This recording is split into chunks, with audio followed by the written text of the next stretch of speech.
Sabi nila, pag nakaposting ka sa vacant lot, mapurol na raw ang utak. Sinong kupal nagsabi nun? Bahala ka dyan. Tumayo ng tumayo maghapon. Sino lang pagod. Pagka alam mong mainit ang ulo ng official mo o kaya supervisor mo, alam mo na yan. Sigurado kagabi walang bembang yan. Aray ko. Hindi lahat ng gwardiya walang ginagawa. Hindi lahat. Ako, anong ginagawa? Pakain-kain. Yo, kape-kape lang. Jollibee pa.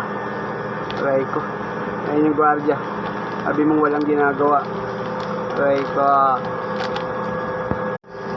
Alam mo, buddy, tol, hindi lahat ng gwardiya patulog-tulog, pakain-kain, pakipay-kape lang.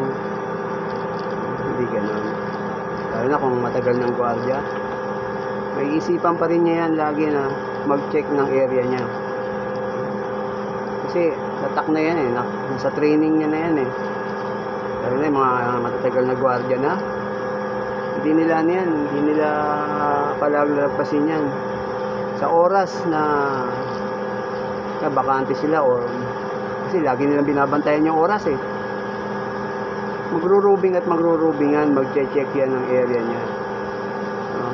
Kaya huwag sabihin yung ibang na patulog-tulog lang, pakain-kain lang, pakapi-kapi lang, marupok na.